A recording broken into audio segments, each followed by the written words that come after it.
आप देख रहे हैं देश का सबसे भरोसेमंद चैनल दिल्ली नेशनल।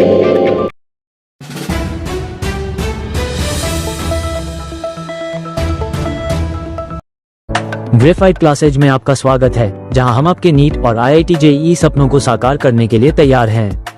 मंगलम टावर, गोलघर, गोरखपुर में स्थित हम आपको प्रदान करते हैं बेहतरीन शिक्षण सामग्री और अनुभवी शिक्षकों की टीम। यहां हम न केवल कठिनाइयों को पार करते हैं, बल्कि आपको आत्मविश्वास के साथ परीक्षा में सफलता दिलाने के लिए प्रेरित करते हैं। हमारी विशेष कक्षाएं, नियमित मॉक टेस्ट और व्यक्तिगत मार्गदर्शन से आप अपनी तैयारी को एक नई ऊंचाई पर ले जा सकते हैं। एडमिशन अब खुल चुके हैं, तो देर न करें, अपने भविष्य को सुरक्षित करें और ग्रेफाइट क्लासेज के साथ अपने सपनों की ओर कदम बढ़ाएं। यहाँ हम सिर्फ पढ़ाई नहीं करते, बल्कि एक मजबूत और सफल करियर की नींव रखते हैं। धन्यवाद, आपका दिन शुभ हो। नमस्कार आदाब, सत श्री अकाल। मैं हूं आपका मेजबान मोहम्मद यूसुफ। हम मौजूद है एक नई शख्सियत के साथ। हमारे साथ इस वक्त मौजूद है सुनीता श्रीवास्तव। हम बताना चाहेंगे सुनीता श्रीवास्तव का ताल्लुक एक ऐसे घराने से है जो कि ऑल इंडिया रेडियो और दूरदर्शन में माना जाना नाम रहा है, स्वर्गीय RP वर्मा जी का। उनकी ये सुपुत्री, उनकी विरासत को लेकर के आगे बढ़ते हुए जो काम शायद वर्मा साहब अपनी जिंदगी में नहीं किया, उसके बाद उनको अपना अभिभावक, अपना आइडियल मानते हुए उस परंपरा को आगे बढ़ाते हुए इन्होंने गोरखपुर के पूर्वांचल के अंदर इन्होंने एक संस्था बनाई जिसमें संगीत की शिक्षा दी जाती है। आइए हम उनसे बात करते हैं कि क्या कुछ उनके दिमाग में था और किस तरह से संगीत को लेकर के आगे बढ़ने की इनको प्रेरणा मिली और अभी ये कोशिश कर रही हैं। आपका बहुत बहुत स्वागत है हमारे चैनल में। नमस्कार, और आपके माध्यम से डेली न्यूज के सभी दर्शकों को मेरा बहुत बहुत नमस्कार। और आगे जो बातचीत होगी जी, जिस परिवेश से आप आती हैं वो संगीत का परिवेश, आपके पिताजी artist, A grade plus artist थे, वो एक माना जाना नाम जी। उसके बाद कहा जाता है कि बेटियां पराई हो जाती हैं, शादी भी होती है, दूसरे घर में चली जाती है, लेकिन उनकी स्मृति को सुजोते हुए, उनको अपना आइडियल बनाते हुए वो परंपरा को आगे बढ़ा रही है। कितना मुश्किल था ये सफर और कैसे ये प्रेरणा है कि इस चीज को आगे लेकर के चला जाए? हाँ, ये सच में जो एक शब्द आपने कहा प्रेरणा, तो ये सच में उन सभी बेटियों के लिए एक जो 2 मिनट की जो स्टोरी मैं बताऊंगी वो सभी बेटियों के लिए एक प्रेरणादायक है। क्योंकि जो मेरे फादर थे वो इंजीनियर थे और कला के क्षेत्र में उनका इतना इंटरेस्ट था कि उस जॉब को छोड़ के उन्होंने रेडियो ज्वाइन किया, आकाशवाणी ज्वाइन किया, और संगीत से बांसुरी के वो A ग्रेड आर्टिस्ट थे और बहुत बड़े गुरु से उन्होंने सीखा था, गौर गोस्वामी जी से, कलकत्ता में। तो जब वो रेडियो में आए तो उन्होंने म्यूजिक पे जो भी उस दौर का जो काम था उन्होंने बहुत किया। और मेरा तो जन्म ही म्यूजिक माहौल में हुआ है, तो बहुत सारे आर्टिस्टों के बीच में मैं पली बढ़ी और जिनका नाम आज परचम पे है, मतलब टॉप ग्रेड के लोग हैं, उनके साथ मैं खेली हूँ, खाई हूँ चॉकलेट, उन लोगों से टॉफी उन लोगों के हाथ से मैंने खाया है। लेकिन मैं 2 बहन थी, मेरे पापा की 2 बेटियां, एक मेरी बड़ी बहन मनीषा और मैं सुनीता। और चूंकि हम लोग एक जमींदार घराने से भी आते थे और चूंकि कहा जाता है श्रीवास्तव कुल से हैं, तो पढ़ाई का माहौल बहुत ज्यादा हमारे खानदान में रहा। तो पढ़ने पे ही बहुत ज्यादा फोकस रहा फादर का मेरे। हालांकि मैं बचपन से रेडियो दूरदर्शन के बहुत सारे कार्यक्रमों में भाग लिया और बहुत सारे सीरियल्स किए, छोटी सी उम्र में ही बहुत सारे एज ए चाइल्ड आर्टिस्ट बहुत सारे सीरियल्स किए, सिंगिंग किया, रेडियो ये स्कूलों वगैरह में बहुत पार्टिसिपेट किए, बहुत सारे प्राइज जीते। लेकिन वो सब कुछ एक्स्ट्रा ही था मेरे लिए, क्योंकि पापा ने कभी भी म्यूजिक को कैरियर बनाने के लिए जोर नहीं दिया। तो एज ए कैरियर एक सपना था कि मैं डॉक्टर बनूंगी, पापा का था। मेरी बेटी, छोटी बेटी, मतलब मैं अपने बारे में सिर्फ बता रही हूँ कि डॉक्टर बनना है। तो मैं बायो से पढ़ी और कुछ प्रयास भी किया, क्योंकि फर्स्ट टर्म जब मैंने CPMT, हमारे समय में नीट नहीं होता था, CPMT नाम से होता था यूपी में, तो उस टाइम पे फर्स्ट टर्म में बहुत अच्छे मार्क्स मेरे आए थे और बहुत फनी नंबर था मेरा 420। तो सब आदमी लोग कहते हैं मेरे फ्रेंड्स की 420 था ना तुम्हारा नंबर, इसलिए तुम डॉक्टर नहीं बने। खैर ये एक मजाक की बात थी। लेकिन हुआ भी ऐसा कि मैं डॉक्टर नहीं बन पाई, और उसके बाद लॉ ज्वाइन किया। लॉ ज्वाइन करने का पर्पस सिर्फ एडमिनिस्ट्रेशन में जाना था, तो वहां से जुडिशरी की प्रिपरेशन किया और अच्छे स्टूडेंट की तरह मैंने प्री मेंस वगैरह निकाला, कई जगहों का, कई स्टेट्स का निकाला। तो पढ़ाई पे ही पूरी तरह से कंसंट्रेट थी। लेकिन बेटी हूँ तो एक उम्र आई तो पापा मेरी शादी भी कर दिए, और जो भी मतलब मेरे ये होता है कि शादी के बाद लड़की दूसरे घर पे गई, कहा जाता है कि पढ़ाई हो जाती है, वहां कैसे आपको माहौल मिला, वहां क्या प्रेरणा आई, क्या दिमाग में चला कि इस तरह की संस्था खोली जाए, इस तरह से बच्चों की नई पौध को जनरेट किया जाए? मैं इसी पे आ रही थी, क्योंकि कभी भी किसी भी जो दिखता है उसका एक बहुत बड़ा बैकग्राउंड होता है पीछे, कि बहुत बैकग्राउंड के साथ साथ बहुत सारे लोगों का साथ होता है। मैं बहुत खुशकिस्मत थी कि मुझे ससुराल बहुत अच्छा मिला। मेरी सासू माँ बहुत ही अच्छी हैं, बहुत पॉजिटिव सोच की थी। ससुर जी तो मेरे आने से पहले ही नहीं थे दुनिया में, लेकिन सासू माँ मेरी बहुत पॉजिटिव सोच की थी, बहुत साथ दिया मेरा उन्होंने। मेरे हस्बैंड बहुत ही पॉजिटिव सोच के रहे, हालांकि सेल्टेक्स अधिकारी होते हुए भी वो कभी मेरे किसी काम में अड़चन नहीं डाले। और जब कंपटीशन की मेरी एज समाप्त हुई, तो चूंकि म्यूजिक तो मेरे खून में था, रग रग में बसा हुआ था, तो फादर की मेरी बहुत अर्ली एज में डेथ हुई, मतलब रिटायरमेंट के कुछ ही सालों बाद उनकी डेथ हो गई। तो वो पापा मतलब रेडियो से रिटायरमेंट के बाद एक म्यूजिक स्कूल उन्होंने खोला था, जो प्रयाग संगीत समिति से एफिलेटेड था, जो स्वर सागर संगीत विद्यालय है, वो मेरे पापा का खोला हुआ है। वो स्कूल मेरे नाम से ट्रांसफर हो गया, क्योंकि म्यूजिकल डिग्रियां जो प्रभाकर वगैरह की जो डिग्री होती है वो मैंने भी ले रखी थी। मैंने पहले ही बताया कि मैं बचपन से बहुत एक्टिव थी कल्चरल एक्टिविटी में। तो जब जैसे ही स्कूल मेरे नाम से ट्रांसफर हुआ, और जो बच्चे 100-150 बच्चे थे जो सीख रहे थे उस टाइम, तो एक अंदर से ये फीलिंग आई कि जो बच्चे सीख रहे हैं उनको एक अच्छा स्टेज नहीं मिल रहा, मतलब एक प्रॉपर जो जिसको कहा जाता है पहली सीढ़ी। जैसे म्यूजिक में, संगीत में क्या होता है कि पहली सीढ़ी स्टेज को ही माना जाता है। जब आप स्टेज पे अच्छा परफॉर्म करते हैं तो धीरे धीरे वो फिर आप आगे बढ़ते हैं। तो ये चीज मेरे दिमाग में आया कि मुझे स्टेज देना चाहिए। तो पहला टैलेंट शो हमने शुरू किया 2015 में, जो आरवी टैलेंट हंस शो के नाम से था। आर फॉर रमेश जो मेरे पिताजी का नाम था, वी फॉर विभा जो मेरी मम्मी का नाम था, तो इनको लेकर के चला। और आपने एक बात और पूछी कि बेटियां पढ़ाई हो जाती हैं, तो खैर मुझे तो बहुत अच्छा ससुराल में, जब मुझे कभी फील नहीं हुआ कि मैं पढ़ाई हूँ। लेकिन एक बात का दंश जरूर था बचपन से, क्योंकि कभी कभी कुछ रिश्तेदार आते थे और कुछ जान पहचान वाले आते थे, तो वो मम्मी वगैरह से कहते थे कि आपकी तो 2 बेटियां हैं। जैसे हमारा जब पापा मेरे घर बनवा रहे थे, उस टाइम भी मेरे कुछ रिश्तेदार बोले कि अरे इतना बड़ा घर क्यों बनवा रहे हो, तुम्हारी तो बेटियां हैं, शादी हो जाएगी चली जाएंगी, और मत बनवाओ इतना बड़ा घर, वेस्ट हो जाएगा। तो कभी कभी मम्मी को फील होता था, हम लोग भी सुनते थे, कभी कभी तो लगता था अरे मतलब कैसी बात करते हैं।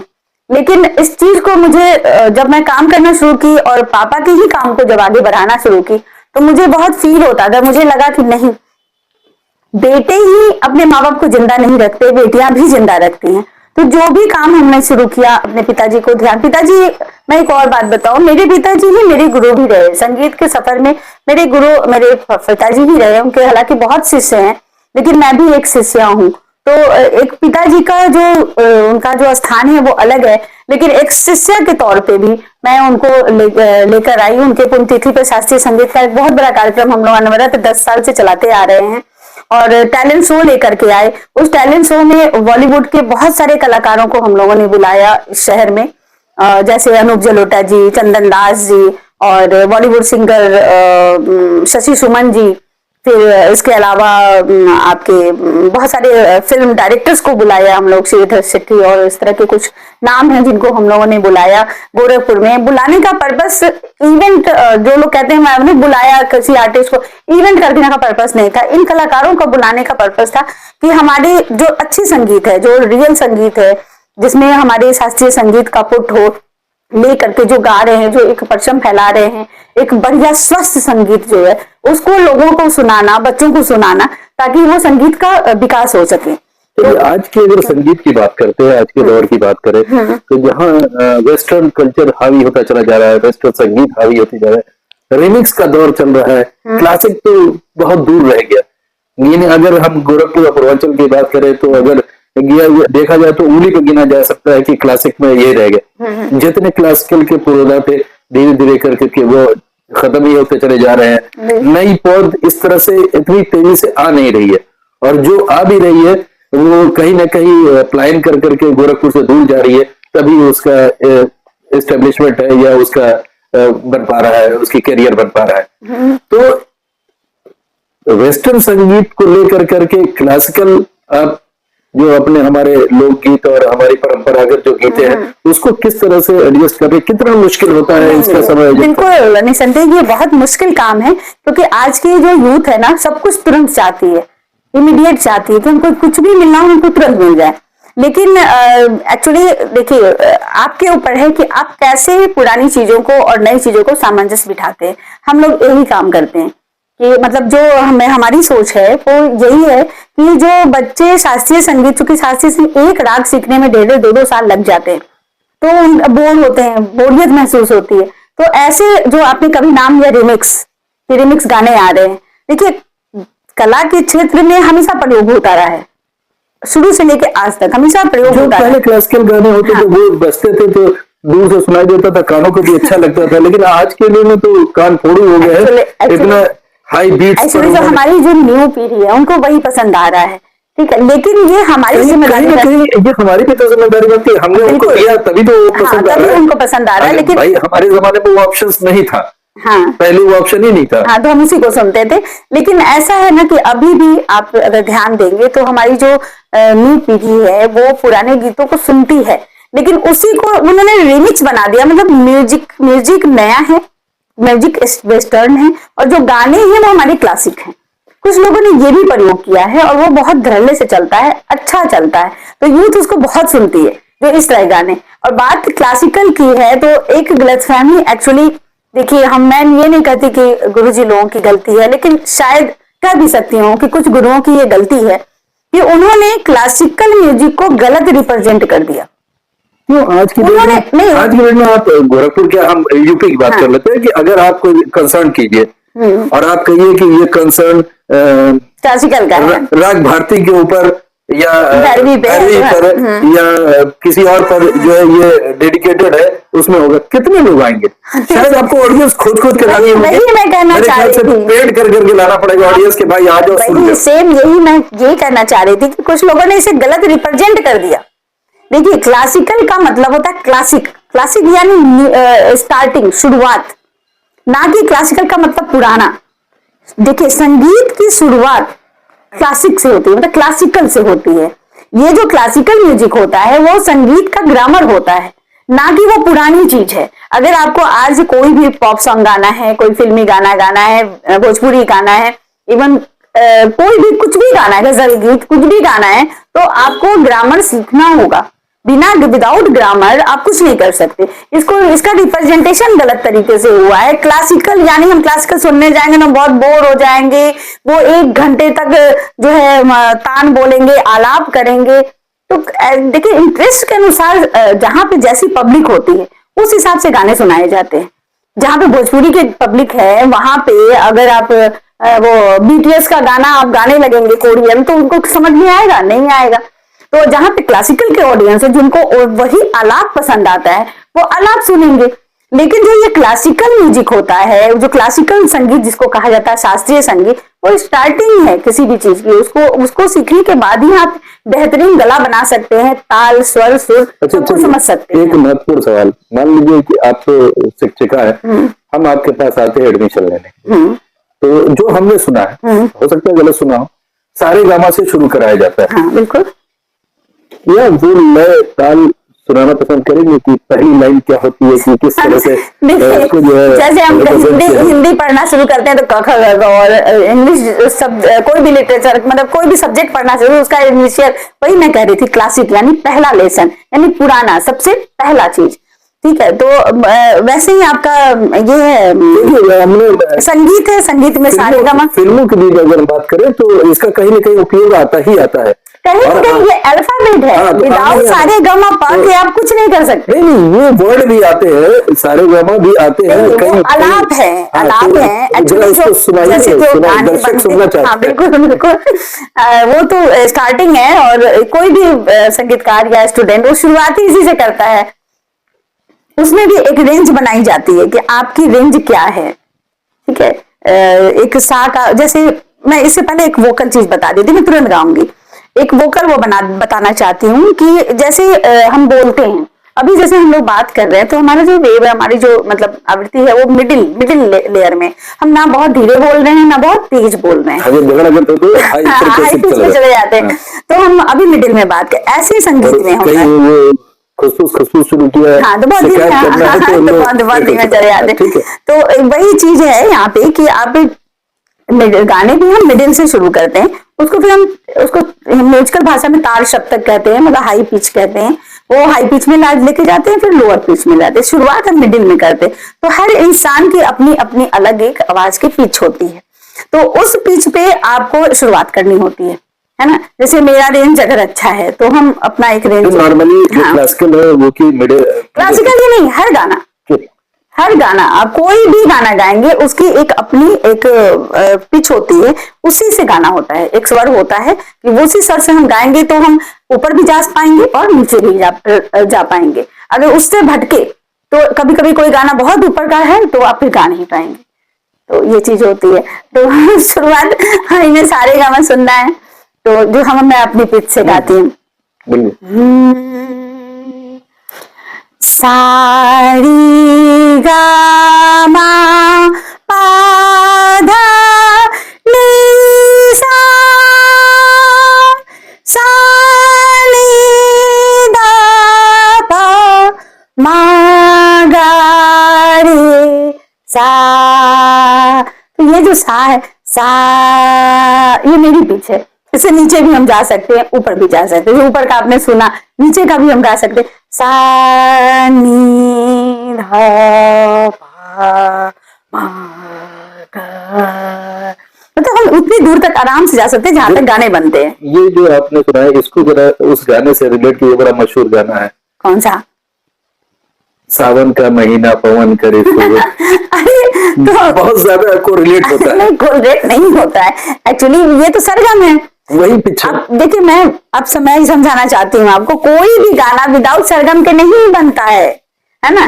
जैसे हम कुछ भी गा रहे हैं, सावन का महीना, ठीक है, सावन का महीना पावन करी सूर, मतलब शोर नहीं बाबा, शोर और ये सावन का महीना पावन करी शोर, जियरा झूमे जैसे ऐसी बलमाला चीमो,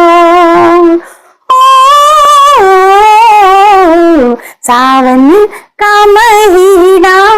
अब इस गाने में सुना होगा आपने, बहुत सारी आवाज बहुत ऊंची गई है, बहुत सारी आवाज बहुत नीचे गई है, इसीलिए इसको हमने नीचे हाई पिच लो पिच देना है। बस ये चीज नहीं, ये हर गाने में होता है, जैसे हम बोलते हैं ना नॉर्मल, ये सेम वही चीज है। और जो सरगम है, विदाउट सरगम कोई गाना बनी नहीं, जैसे विदाउट अल्फाबेट कोई वर्ड नहीं बन सकता, वैसे ही विदाउट सरगम नहीं सारे गामा पाओ, बिना विदाउट उसके कोई गाना बन ही नहीं सकता। दुनिया का कोई भी गाना नहीं बन सकता, चाहे वो अमेरिका में बैठ के रॉक गाए या चाहे कोरियन वहां वो बीटीएस गाए, चाहे गोरखपुर में भोजपुरी कोई गाए, या फिर गजल गाए, या फिर शास्त्रीय संगीत, उपशास्त्रीय, कुछ भी विदाउट सरगम कुछ नहीं हो सकता, इसलिए सरगम बहुत जरूरी है। चलिए यहाँ पे लेते हैं एक ब्रेक, ब्रेक के बाद फिर कुछ अनछुए पहलू पर इनसे बात करेंगे, हमारे साथ आप बने रहिए।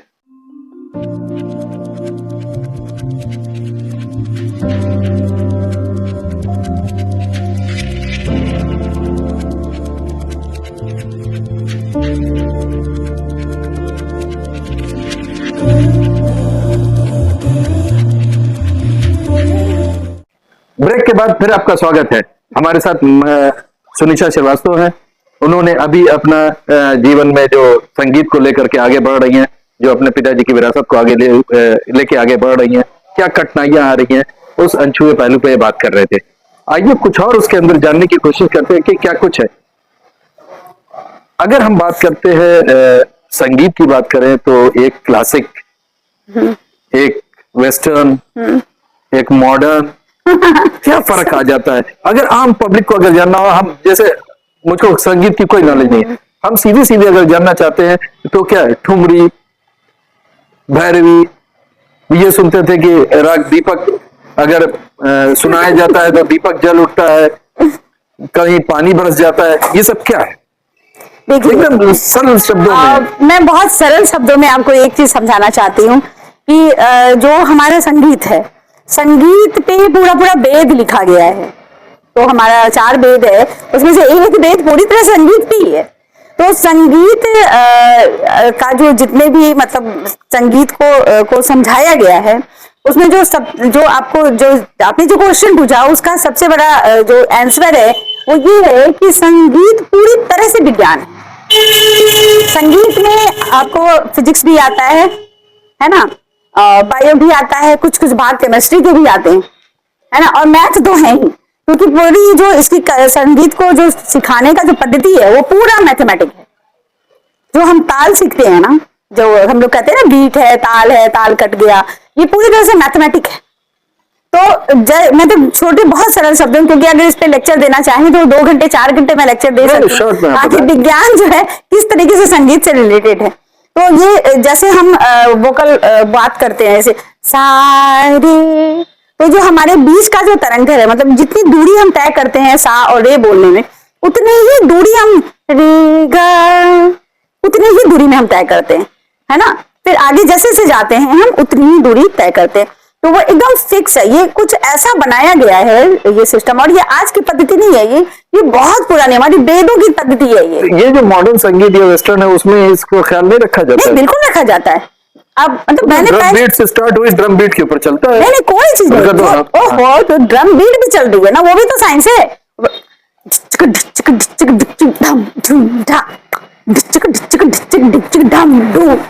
ये बजी आप तबले पे बजा रहे हैं, है ना, ता दिन दिन धा ता दिन दिन धा बजा रहे हैं ना, बीट ही तो है उनका भी। जब हम ढिंचक टिचक बजाते हैं तो वहां पे भी देखिए एक बीट चल रही है, मेरी आवाज जो आ रही थी, ताल भी चल रही, तबले में भी चल रहा है, धा दिन दिन धा, ये स्लो मोशन में है। देखिए, इंस्ट्रूमेंट अलग अलग चीजें हैं, इंस्ट्रूमेंट कई तरह के होते हैं, दुनिया में इंस्ट्रूमेंट कई तरह के होते हैं। अरे मतलब ऐसे ऐसे इंस्ट्रूमेंट है कि 2 पत्ते से लोग आवाज निकाल करके उसको संगीत बना देते हैं, ठीक है। लेकिन जो तरह तरह की संगीत है, वो सब कुछ एक ही चीज पे टिकी हुई है। आपके जीवन के एक पहलू और सामाजिक, हाँ, बड़ा लंबा फहरिस्त रहा है। अगर खास तौर से बात करें, जो कोरोना काल था, कोरोना खंड जो 2 साल का आया, 2020 और 21 का, बिल्कुल, उसमें शायद आपने एक्स्ट्रा ऑर्डिनरी काम किया, जिसको लेकर के कई संस्थाओं ने आपको सम्मानित भी किया, रिकॉग्निशन भी मिला। बिल्कुल। कोरोना में उसकी प्रेरणा कहाँ से थी? देखिए, कोरोना में जो काम करने की मेरे जो मुझे प्रेरणा मिली थी, वो मेरे पति देव ने मुझे दी थी। हुआ यूं था कि 22 मार्च को लॉकडाउन शुरू हुआ और 4 अप्रैल को मेरे पास फोन आया कि एक 4 साल का बच्चा है, उसको हीमोफीलिया है, सॉरी थैलेसीमिया, हाँ थैलेसीमिया है, और उसको ब्लड चाहिए। तो मेरा ए नेगेटिव ब्लड है। तो कोई रोड पे एक मक्खी नहीं दिख रही थी वहां, मुझे बहुत डर लगा, मैं गोरखनाथ मंदिर जा करके कैसे ब्लड दूं। लेकिन वो 4 साल का बच्चा था, उसके पापा बहुत रिक्वेस्ट में रो रहे थे, बिल्कुल अंतिम अवस्था में था, उसको ब्लड नहीं मिला था कहीं भी। तो मेरे पति देव ने मुझे ये प्रेरणा दी कि तुम्हारे भी छोटे छोटे बच्चे हैं, अगर कुछ प्रॉब्लम हो गई तो क्या होगा, कोई ना कोई तो मदद करेगा ही ना, तुम प्रिकॉशन लेके जाओ, कुछ नहीं होगा, भगवान का नाम लेके जाओ। और सच में मैं पूरा मां धुंध करके मुंह करके एकदम कांपते हाथ में, उतना पता नहीं किसी जीवन में मैं कांपी थी कि नहीं, कांपते हुए मैं गोरखनाथ गई और उस बच्चे को ब्लड दिया, और उस बच्चा वो ठीक रहा, और उसके माँ बाप के ऊपर जो चेहरे पे खुशी आई और उसको देख करके मैं घर आई तो मुझे बहुत सुकून मिला। और मुझे लगता है कि शायद वहीं से जो है कोरोना में जितने भी मैंने काम किए हैं, चाहे वो सैनिटाइज करना या तमाम चीजों को बांटना करना, जितने मतलब कोरोना काल में जो काम हो रहे थे वो सारे काम में पूरे कोरोना बढ़ काल में चले थे। तो सब कर रहे थे, उसके बाद भी आपका कंटिन्यू रहा। हाँ, मेरा तो कंटिन्यू रहा। उसके बाद भी मैंने हमेशा जो उसके बाद भी जितनी भी वैक्सीन वगैरह आई तो वैक्सीन का कैंप लगाना करना ये सब कुछ किया हमने।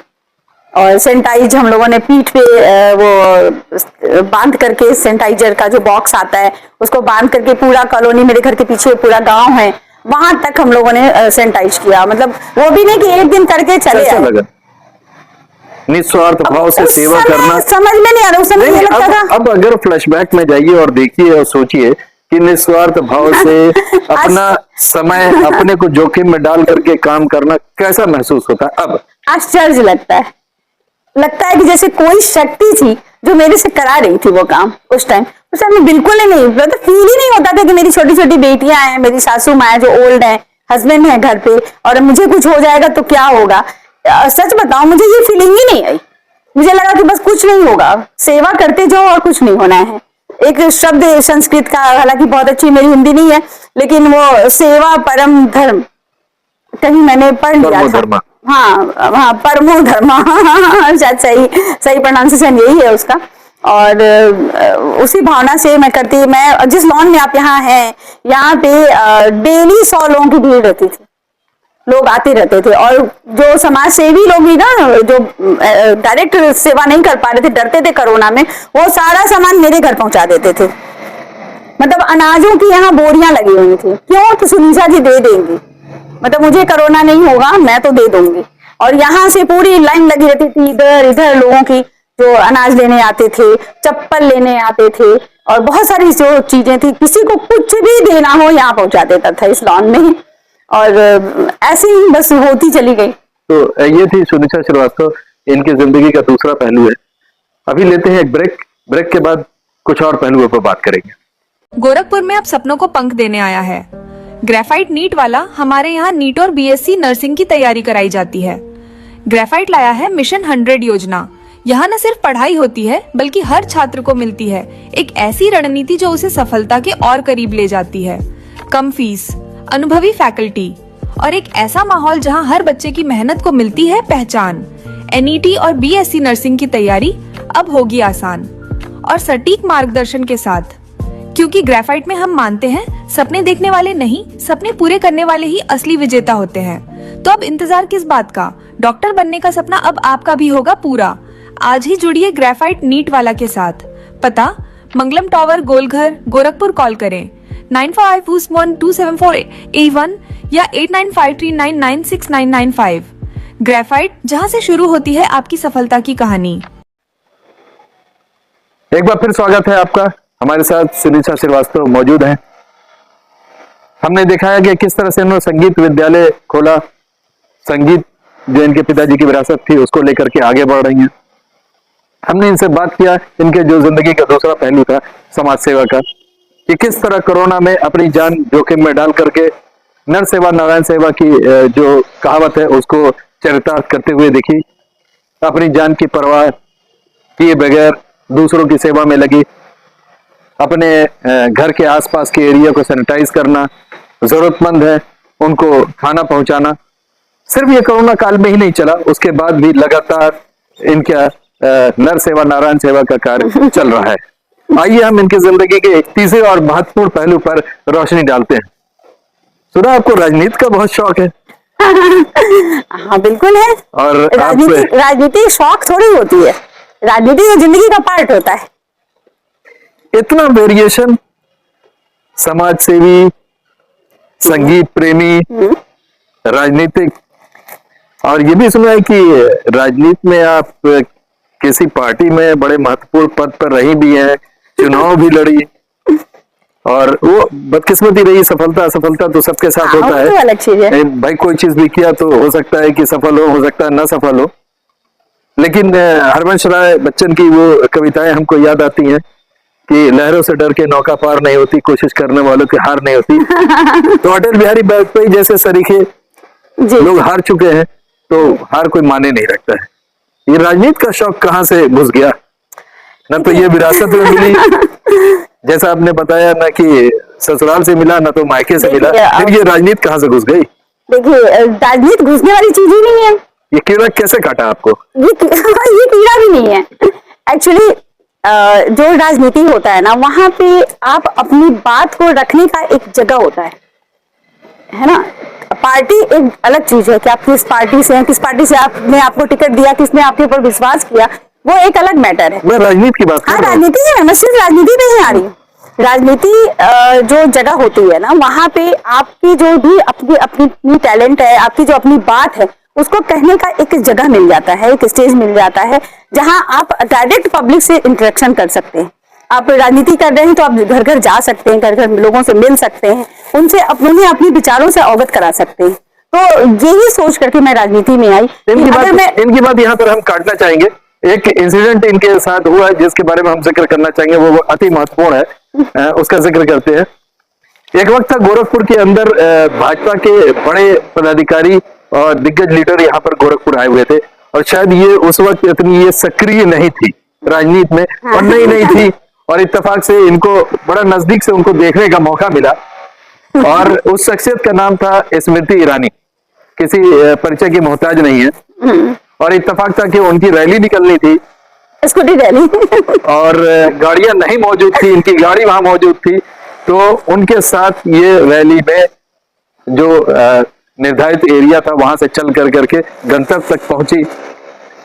आगे स्मृति ईरानी गाड़ी ड्राइव कर रही थी, मेरी स्कूटी, इनकी स्कूटी, और ये पीछे बैठी हुई थी। ये भी एक कारण हो सकता है कि आप पार्टी में और राजनीति में नहीं, सक्रिय हो। नहीं, बिल्कुल नहीं, ये कारण नहीं था। मैं आपको बता दूं, मैंने पहले भी कहा कि मैं लॉ की स्टूडेंट हूँ, और लॉ में मैंने बहुत अच्छा किया है, जुडिशरी की प्रिपरेशन की है, बहुत लॉ के ढेर सारे एक्ट्स को पढ़ा है मैंने। तो जो लॉ करेगा वो राजनीति में जाएगा? बिल्कुल नहीं, मैं ये नहीं करना चाह रही कि जो लॉ कर गया है उसने क्या है। लॉ एक पार्ट हो सकता है कि लॉ करने से, क्योंकि लॉ में क्या होता है ना, कि अगर आप कोई भी एक्ट पढ़ रहे हैं तो उसके जो इलस्ट्रेशन होते हैं, उसके जो एग्जाम्पल्स होते हैं, वो बिल्कुल आपके आम जनता से मिलते हुए होते हैं, क्योंकि घटनाएं होती हैं उसमें। किसी भी एक्ट को आप पढ़ते हैं तो उसको समझने के लिए आपको घटनाओं को समझाया जाता है। तो हम लोगों ने इतनी घटनाएं पढ़ी, इतनी चीजों को आत्मसात किया, विचार किया, सोचा, उस पर बहस किया, बात की, क्योंकि प्रैक्टिकल भी होता है, बात की। फिर एक मैं बहुत अच्छी कंपटीशनर रही हूँ, तो क्योंकि मैं बहुत सारा लॉ पढ़ी, सिर्फ अपने कोर्स से भी बढ़ करके, कोर्स से भी ज्यादा मैंने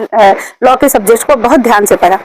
और इसके अलावा मैं समाज सेवी भी, समाज के लोगों से बहुत इंटरेक्ट रही। संगीत में मैंने बहुत बड़े बड़े स्टेज तैयार किए, हमने गोरखपुर में 5-5 हजार लोगों की गैदरिंग दी है, और तमाम बड़े लोग, छोटे लोग, मतलब छोटे मीन्स मेरे जैसे छोटे लोग, और तमाम जो लोग हैं, तरह तरह के लोग हैं, उनसे सबसे मुलाकात हुई, मिले, आप जैसे लोग मिले, तो बहुत सारे लोग मिले मेरी जिंदगी में। तो मुझे लगा कि अगर जो राजनीति है, राजनीति एक ऐसा प्लेटफॉर्म है जहां पे इन सारी चीजों का कंक्लूजन है ना, आप दे सकते हैं। आपको जब कोई बात कहनी होती है तो आप जितना भी समाज से रिलेटेड जितनी भी बातें हैं, आप वहां से बात कर सकते हैं। आप अगर जनप्रतिनिधि बनते हैं तो आप जितनी भी आपकी एक्सपीरियंस है, उन सारे एक्सपीरियंस को आप पब्लिक के लिए काम कर सकते हैं। पब्लिक के लिए एक बहुत बोल्ड तरीके से, अच्छे तरीके से, पावर के साथ आप काम कर सकते हैं। क्योंकि एज ए समाज सेवी मैंने काम तो बहुत किया, लेकिन मैंने महसूस तो किया कि काश मेरे पास पावर होता तो मैं शायद ये भी कर डालती, मैं ये भी काम कर लेती। संगीत में भी मैंने बहुत काम किया। उस वक्त भी मुझे यह एहसास हुआ कि अगर मेरे पास पावर होता तो मैं संगीत के क्षेत्र में ये काम करती। तो अगर हम माने कि राजनीति में आने का बेस, हाँ, बेस पावर, मुझे लगा कि मेरे पास मुझे पावर चाहिए, जो संविधान ने दिया है। हाँ, पावर चाहिए, जो संविधान ने, बाई हुक और बाई क्रोक पावर मिलना चाहिए। राजनीति की तो पहले ही ये फंडा होता है। नहीं है, ऐसा नहीं है। राजनीति स्वच्छ तरीके से भी की जा सकती है। राजनीति का तो पहले ही फंडा है। नहीं, ऐसा नहीं है। वो नेता भी नेता क्या, जो पुलिस की लाठी ना खाया हो, जेल ना गया हो, ये सब कहने की बात है, ऐसा नहीं है। बहुत सारे बहुत बड़े बड़े नेता हुए हैं जिन्होंने ऐसा कुछ भी नहीं किया है, लेकिन वो अपनी जगह पे बहुत सटीक तरीके से रहे हैं। मेरा पर्पस सिर्फ यही है कि मैं समाज के लिए ढेर सारा काम कर सकूं, जो मैं पहले से करती आ रही हूँ। आने वाले दिन में अगर आप और अच्छे से कर सकूं, अगर आपके पास पावर आ जाएगा तो क्या आपका एम होगा? समाज के लिए क्या करना चाहेंगे? समाज के लिए ही क्या करना चाहेंगे? जैसे जिन क्षेत्रों में मैंने काम किया है उसमें बहुत, जिसकी जो कमियों को मैंने जो परखा है, जो देखा है, जैसे मैं लॉ किया है मैंने, तो एक समाज सेवा में के तौर पे मैं बुजुर्गों की सेवा करती हूँ। एक हम लोग कार्यक्रम करते हैं 55 से बचपन की ओर, मीन्स एक तकिया, मतलब एक लोकोक्ति टाइप की है कि जो 55 वाले हैं उनको बचपन में लेके आना, यानी जो बड़े हैं, बुजुर्ग हैं, जो अपनी एक एज पे आकर के भी कुछ अच्छा कर रहे हैं, उनको सम्मानित करना, उनको हाईलाइट करना, उनको लीगल एडवाइजिंग करना, जो उनकी प्रॉब्लम्स हैं उसको उनको दूर करना, मेडिकल फैसिलिटीज दिलाना।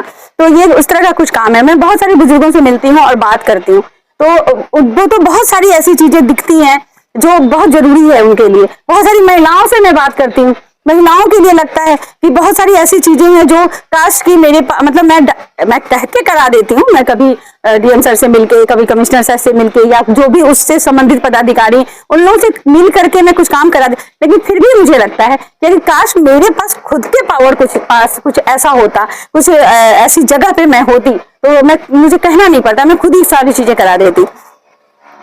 नटशेल में अगर कहा जाए तो सुनीता श्रीवास्तव एक मिस्ट्री से जुड़ी हुई शख्सियत नजर आती है।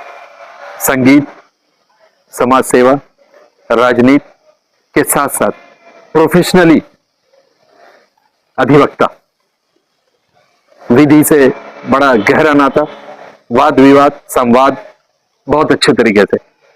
एक पहलू और है जिसका जिक्र इन्होंने नहीं किया, हम वो भी बताते चलेंगे। हमारे पूर्वांचल की गौरव, हमारे गोरखपुर की नाम,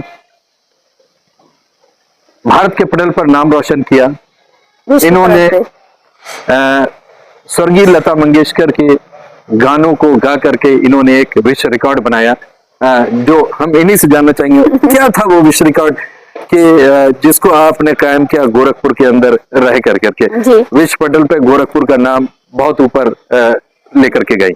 जी, पहले तो मैं स्वर्गीय लता मंगेशकर जी, जिनको मैं अपना बहुत ही गुरु और मतलब मेरी मोटिवेटर रही हैं संगीत के क्षेत्र में, मैं पहले तो उनको सच नमन करती हूँ, क्योंकि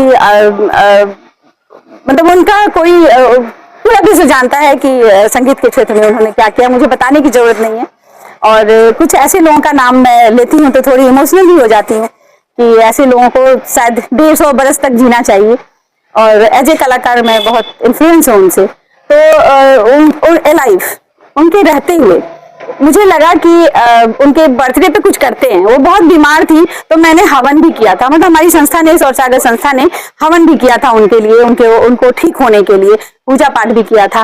तो लगा मुझे कि उनके जन्मदिन पे, बहुत बीमार थी, एडमिट थी, 92 जन्मदिन पे मुझे कुछ करना चाहिए। तो मैंने किसी से बात की जिनका वर्ल्ड रिकॉर्ड था, बॉम्बे के हैं वो, और उनका वर्ल्ड रिकॉर्ड था। तो मैंने उनसे बात की कि मैं कुछ अलग सा करना चाहती हूँ उनके जन्मदिन पे, कुछ मुझे बताइए। तो उन्होंने कहा वर्ल्ड रिकॉर्ड बना लीजिए उनके गानों का। तो बहुत सारा चीज सोचने में मैंने बहुत सर्च किया, किसी भी लाइव कलाकार का उसके ही जन्मदिन पे उतने ही गाना कम समय में गाने का रिकॉर्ड अभी तक विश्व रिकॉर्ड कहीं नहीं था। मुझे ये बहुत अच्छा लगा। मैं कहा मैं लता जी के 92 जन्मदिन पे 92 सॉन्ग 23 मिनट में गाई, और फिर ये वर्ल्ड रिकॉर्ड बन गया। चलिए, बहुत बहुत इसके लिए शुभकामनाएं। अभी जो एक नया पहलू आया कुछ दिन पहले डायरेक्शन के क्षेत्र में, ये कीड़ा कहाँ काटा? डायरेक्टर तो मैं हूँ ना। तो ठीक है, लेकिन शॉर्ट फिल्म का निर्माण करना, फिर उसकी फिल्म फेस्टिवल के अंदर स्क्रीनिंग कराना, मैंने पहले बड़े बड़े दिग्गज लोगों के सामने उसको प्रोड्यूस करना, 14 मिनट 15 मिनट की जो भी वो फिल्म थी समसामयिक विषय पे बनी, ये कहाँ से दिमाग में आया कि इस चीज को करना चाहिए? देखिए, मेरा माइंड बचपन से ही बहुत क्रिएटिव टाइप का रहा है, बहुत चंचल रही हूँ मैं, और मुझे लगता है मैं 100 साल जिंदा रही तो शायद ऐसे ही रहूंगी। लेकिन क्रिएटिव माइंड रहा है, तरह तरह की चीजों को देखना, समझना, जानना। मेरे पापा एक बात कहते थे, यार बहुत कई साल जन्म लेने के बाद मनुष्य का एक जन्म मिलता है, तो इस जन्म में सब कुछ करना चाहिए जो आपको अच्छा लगता है। तो क्रिएटिव माइंड मेरा शुरू से रहा है। और मैंने पहले भी कहा, जब आपने शास्त्रीय संगीत और मॉडर्न को डिफाइन करने की बात की, तब भी मैंने कहा कि देखिए, जिस दौर में, जिस समय में जो चलता है उसको उसी दौर के अनुसार उसको सिखाना चाहिए। हमारे यहाँ बच्चा आता है, हम सारे गामा से शुरू करते हैं, लेकिन उसको ये नहीं बताते कि ये बहुत बोरिंग है ना। उसको उसके इंटरेस्ट के अनुसार भी चीजों को सिखाते हैं, प्लस उसके साथ साथ क्लासिकल शास्त्रीय संगीत दिमाग में बढ़ते हैं। और मैंने बताया, मैं फिल्मी भी प्रोग्राम्स करती हूँ, भोजपुरी भी करती हूँ, और शास्त्रीय संगीत का भी एक बहुत बड़ा प्रोग्राम गोरखपुर में करती हूँ। तो वही चीज है कि बहुत क्रिएटिव सोच रखने की वजह से एक सब्जेक्ट दिमाग में आया जो आम अक्सर मैं देखती व्यक्ति रहती थी। अक्सर लड़कियां सीखने आती थी तो कहती थी अरे मैम वहां पे वो लड़का हमको ऐसे बोल दिया। एक हमारे यहाँ का बच्चा था। फिल्म का नाम लेना चाहेंगे? हाँ बिल्कुल। अब बस क्या ये कहाँ पर मिलेगा अगर दर्शक हमारे देखना चाहें तो? अब बस आपको यूट्यूब पे मिलेगा। हमारी ऑफिशियल यूट्यूब है S3S का मतलब होता है स्वर सागर संस्था, 3S film and music educative. ये आपके YouTube के ऊपर ये YouTube पे वो है लॉन्च है कि उसके ऊपर आपको मिल जाएगा। आगे भी जो भी सीरीज आनी है वो इसी पे आएगी। चलिए आखिरी सवाल, मकाम जिस मकाम पे आप पहुंची हासिल किया है वो एक प्लेटफॉर्म एक मकाम आपका हो गया है। जी। शायद हमारी शुभकामना है कि इससे ऊपर भी जाइए और आसमान में ध्रुव तारा की तरह चमकिए। इस वक्त सुनीता श्रीवास्तव आईने के सामने जब खड़ी होती हैं तो क्या दिखता है? मुझे मेरा चेहरा दिखता है और सबसे पहले बचपन दिखता है जब मम्मी पापा थे। पापा मुझे बउआ कहा करते थे और वो बउआ गोरखपुर में बहुत फेमस है क्योंकि जितने भी उनके समकक्ष के लोग हैं मुझे बउआ ही बोलते हैं। आज भी मुझे बहुत अच्छा लगता है और मुझे लगता है कि मैं आगे भी बउआ ही बन के रहूं और समाज के लिए, इस देश के लिए कुछ कर पाऊं, काम कर पाऊं, तो मेरे लिए यही सौभाग्य होगा। चलिए ये थी सुनीता श्रीवास्तव, उनकी जिंदगी के कुछ अनछुए पहलू पर हम बात कर रहे थे। कहाँ थी, कहाँ से कहाँ आ गई, क्या किया उन्होंने, कितनी उपलब्धि की। हमारे साथ आप बने रहिए। आपका क्या कहना है कमेंट बॉक्स में लिखिए। फिर आपसे मुलाकात होती है एक नई शख्सियत के साथ।